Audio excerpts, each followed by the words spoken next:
Hi everyone! Congratulations to everyone that was selected in this year's H-1B lottery. This video I'm going to be reviewing common questions, pitfalls, filing tips that we have for the H-1B case, and I hope you find this helpful. Let's get started.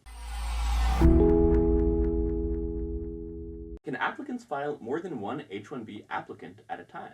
If you have more than one application that was selected in this year's lottery, you can technically file multiple. However, what I would recommend is filing one case first, and once you get that approved, if it is a part-time H-1B, for example, you could file a subsequent part-time H-1B. Even if you have a full-time H-1B, as long as you can make the hours work and show that it's a valid case, you could technically have a full-time H-1B and also file for a part-time H-1B at the same time. So for example, we have clients who might be working odd hours because they are working at a restaurant, let's say, right? But then they have other hours, other days of the week where they might be able to take on another part-time job at a different restaurant, then they would be able to file the H-1B. Tell me, is it true that an applicant and their legal representation can collaborate online via organizational account? Yes, that is a brand new feature that USCIS has rolled out this year. They have enabled online filings, and this time we can collaborate with the employers. This year, the employer can either create their own account and invite the attorneys for a collaboration, or we can also create an account and then invite the employers to collaborate on an I-129 or a G-28 form. The benefit of doing an online filing is that you can get a receipt right away. You can know whether or not it was accepted. If there's an RFE, we're expecting RFEs to come electronically as well as paper filing, so we can know right away. And you can also respond. If it's something simple, you can upload it in the account and get a case result faster. Where should applicants file their petitions? So this year, if you look on your selection notice, it just directs you to the USCIS website to find the relevant lockbox. So you're gonna base it off the principal address of where your employer is located, and based on that state, you're gonna look up which lockbox to send your case to. So remember, this year we're not sending it to service centers, we're sending it directly to lockbox. A tip is if you want to submit the form G1145, there you can include your email address or a US mobile number, and the lockbox will text you or email you within 24 hours of receipt, and that sort of works as a temporary receipt until you get the official receipt notice from USCIS. In what situations can USCIS deny or revoke an H-1B petition? USCIS can deny an H-1B case, obviously, if the petition doesn't meet all the requirements, right? So if you can't prove that you meet one of the 4 prongs, then obviously the case can get denied. If there's any findings of fraud, so for example, if you're saying you're going to work for this employer, but in fact there's not a bona fide employer-employee relationship, then obviously the case can also get denied. Also, that's why they have a fraud department, and they sometimes do visits, right? So they'll visit the company and say, hey, we have an H-1B worker that's supposed to be here full-time. Can I see this person's desk? Can I see sample work papers? Can I see the LCA that was filed and signed? Can I see the original LCA? It's really important for employers to have a public access file, and this is where you're going to have your LCA. This is where you're going to have information about the wage, prevailing wages. How did you decide, or how did you determine the wage of the H-1B worker? Any relevant information about the applicant should be in this public file. So if anyone visits, including the USCIS officer, you can quickly present that to the officer. Can multiple companies file for the same employee? Yes. So from the registration perspective, you could have multiple companies file a registration for you, but just remember that this year, USCIS, in an attempt to curb fraud, only gave one lottery entry per beneficiary. So even if I have 10 job offers, I only get one shot at the lottery. Let's say I'm working with company A, let's call them Apple. Okay. And I have filed an H-1B petition with company B, let's call them Banana. Okay. I have not moved to Banana yet, but I want to. Mm-hmm. Let's say Banana's H-1B gets rejected. Mm. Can I continue staying with Apple because I haven't moved to Banana yet? Correct. So this sounds like a question about H-1B transfer. So I'm working for A, right? And I want to go to B. So you could file an H-1B petition for transfer. Basically, it's just change of employer with B. Now, if B gets approved, great. Then you can move from A to B. If B gets rejected and you haven't told A, then technically you can continue working with A and maintain your H-1B status.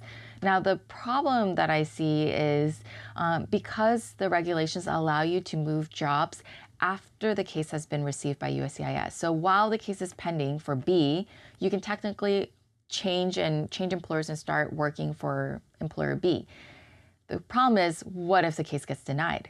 At that point, you don't have a job position. So you have 60-day grace period to figure out whether you're going to apply for another job or see if you can go back to A if they'll take you back. I've seen it happen. A lot of times when we do transfer cases, even though they can technically start working for the new employer, I usually recommend, unless it's super urgent, let them stay with their current employer until the case gets approved and then do the transfer. And then usually they have to give a 2 weeks notice. So I usually say, after the case gets approved, usually a 2-week notice, and then they're able to do the onboarding process. Question regarding maximizing the H-1B 6-year period. Okay.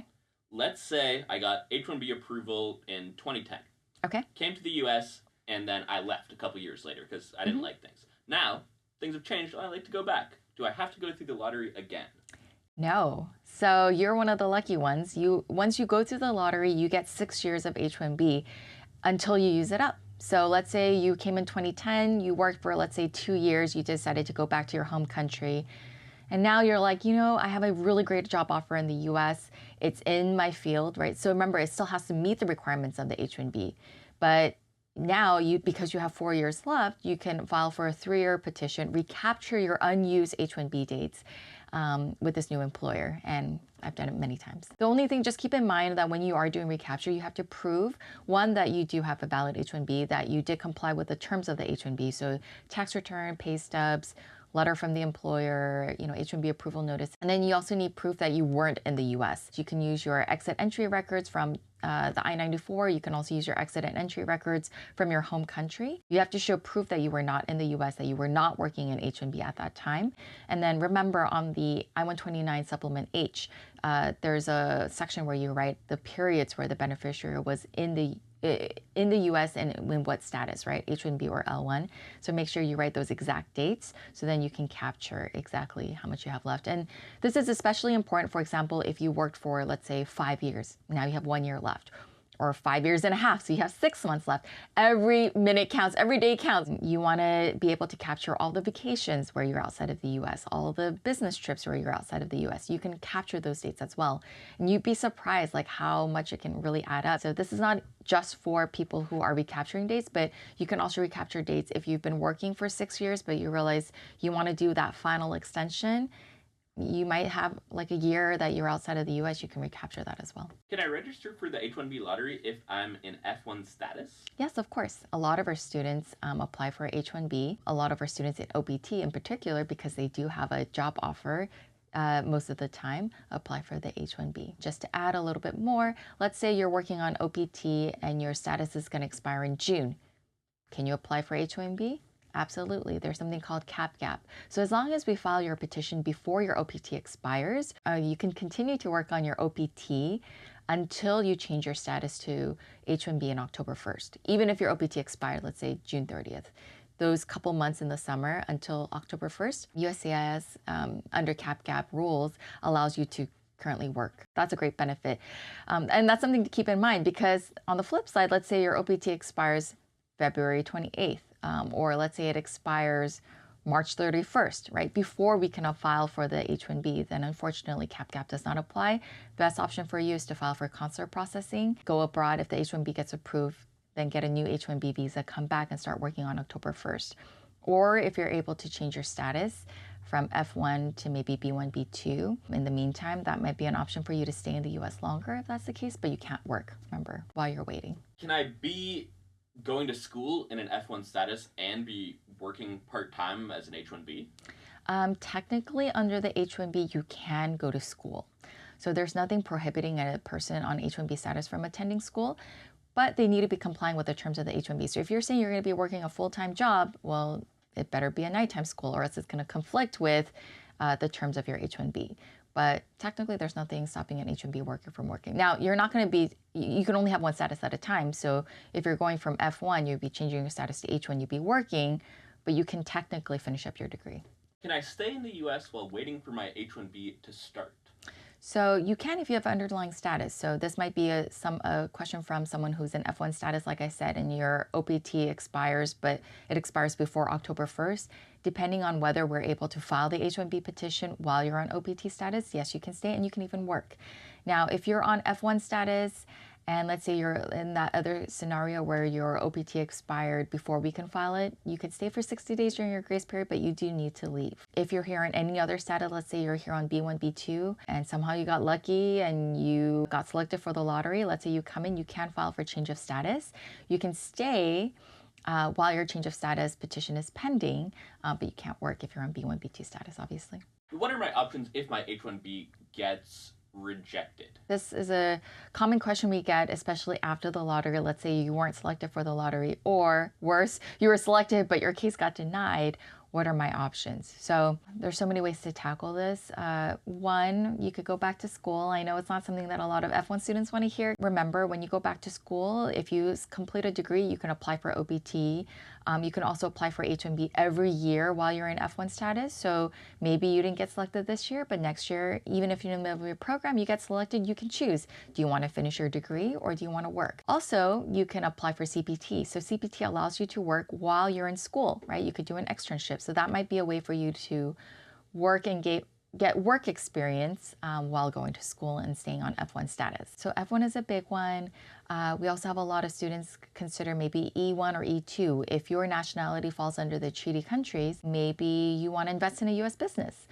Maybe you want to open your own shop. So like, for example, say I'm a photographer and I applied for the H-1B, but I didn't get selected. Well, maybe I want to set up my own photography shop. If you do a service company for E2, you can do it with, you don't have to, like invest a whole ton of money. You just have to invest enough to run your business, right? It has to be proportionate to your business.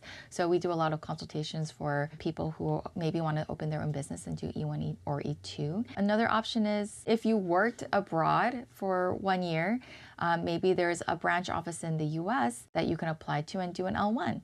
Or maybe you worked for more than 1 year at a company abroad and you want to open a brand new office in the US, you could do a L1A new office, and you can come to manage and start a branch office or start a new business, right? That's owned by the parent company, and that's always a possibility. If you're a Canadian citizen or you're a Mexican national, you can apply for the TN, right? As long as your degree is related to one of the occupations that are listed in TN. It's not as open as H-1B, right? So H-1B can be for technically any occupation as long as it's a specialty. For the TN, it's actually outlined, and the criteria, it's not necessarily a degree, right? So you have to look at exactly what's required, but that is an option for TN. You can also start the green card process. So this might not let you stay in the US, but if you have an employer that is willing to sponsor your green card, you can start the perm process without being in the US technically, and especially because the process can take several years. The sooner you can start, the better. So that's one option. Back to F1, if you're an OPT and your degree falls under STEM, you can also apply for the STEM OPT, and that gives you 2 more years to be able to work, as long as your employer falls under E-Verify, right? So your employer has to be registered with E-Verify. You have to have a training plan, and you have to show that your degree is related. And then a tip is, let's say you have multiple degrees. Let's say you graduated college here in the US and then you got your master's. Well, maybe your master's degree doesn't apply for STEM or qualify for STEM, but your undergrad major does. So in that case, you could still apply for your STEM OPT using your undergrad major, as long as you're able to find an employer, like I said, that's related to your degree and the employer is registered with E-Verify. Another option might be O1. So maybe you're extraordinary in your field. We have a lot of college students who, even though they're young professionals. For example, we have animation students who are just recently graduated, finished their OPT, but they've won major awards. Their films have gotten recognition at film festivals. They're working for big employers. They can get letters of recs. And I've successfully filed O1 applications for these types of, or O1B applications for these types of applicants. Maybe you're a musician. Maybe you're extraordinary in whatever field it might be, right? The sky's the limit. So if you can prove that you meet the criteria for O1A or O1B, you can apply. And also, if you don't have an employer to sponsor you, you can set up your own company. And your employer can be this new company as long as you can prove there's a bona fide employer-employee relationship, or this company can also act as an agent if you're applying as an O-1B. So there's a lot of different options out there, even if you didn't get selected for the H-1B. Well, thanks for watching this video. Hope you found it helpful. And if you have any questions about your specific case, feel free to reach out. We'd be more than happy to talk to you. Take care.